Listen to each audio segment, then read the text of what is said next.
Welcome. I'm David Brown, Manager of Wastewater Education. I'll be your tour guide today. Where does water from your bathtub, toilet, sink, rain, melting snow go? Much of it comes right here to ALCOSAN, which stands for the Allegheny County Sanitary Authority. This is a wastewater treatment plant that is fed by large underground pipes located along the rivers and streams. Sewage and stormwater are carried to ALCOSAN for treatment. Today we'll see how 6 main sewage pumps pass wastewater through screens to collect leaves, styrofoam, rags, and other solids from the raw sewage. Then you'll see how the wastewater is cleaned and returned to the Ohio River on Pittsburgh's north side. At this 59-acre treatment plant, ALCOSAN provides wastewater service to 83 communities. That's nearly 1 million people, including the city of Pittsburgh. This is one of the largest wastewater treatment facilities in the Ohio River Valley, processing up to 250 million gallons of wastewater daily. Let's look at the 24/7 regional wastewater treatment process. Currently, we have 90 miles of interceptor pipes which ALCOSAN owns and maintains along the 3 rivers. These pipes bring wastewater from 83 Allegheny County municipalities to the treatment plant. Everything starts at the main pump station. The floor of the pump station is the lowest point in Allegheny County, at 120 feet deep. 6 huge pumps use 12,000 horsepower to move dirty water to above ground level, allowing the liquid to move in a controlled downward treatment journey through the remainder of the plant. Inside the pump station is a wet well, 120 foot deep, 40 foot wide structure.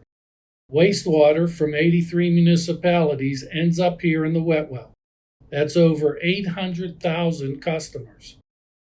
Because we have a mixed combined sewer system, storm runoff often includes large amounts of debris that must be removed before we treat the water.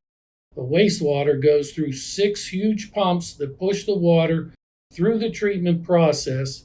Gravity then does the rest. The first step in the primary wastewater treatment process is to remove large solids and grit in the plant's headwork area. Here, dirty liquid is screened by 6 mechanical racks with bars spaced about 3/4 of an inch apart. Anything larger gets screened out and sent to the proper disposal in a landfill. Often that includes styrofoam, rags, leaves, and the occasional dollar bill. You can use your imagination for what else gets strained out at this stage. The bars capture up to 100 tons of large debris every year. The water flows through one of 6 aerated grit channels. Grit here often includes storm runoff from roads, like asphalt cinders, pebbles, and sand. The aeration helps to settle the human waste and heavy inorganic material to the bottom of the tank, where it is scraped out and collected for removal. The lighter, lingering organic particles remain suspended in the water for the next stage. Just how much grit is there? Annually, 1,300 tons. Next, a slowdown begins as slightly cleaner water enters one of 9 primary sedimentation units.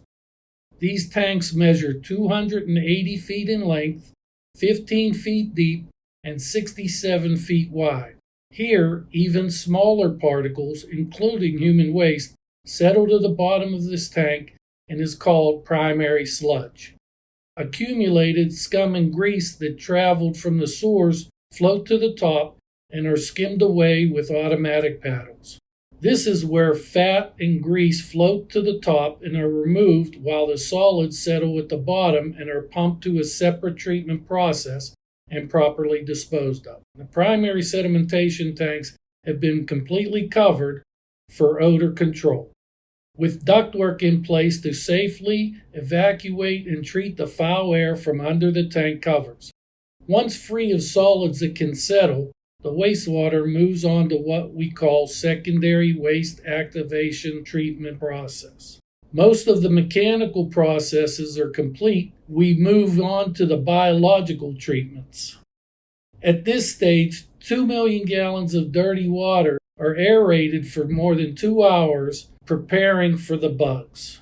Yes, the wastewater is readied for the next stop in the liquid journey, where it is aided by the intentional addition of helpful bugs. Here, we have 8 aeration basins where these microorganisms are introduced in order to eat the biodegradable material found in the wastewater.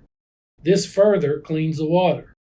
Secondary clarifiers slowly settle the sludge wastewater that's settled to the bottom of the basins.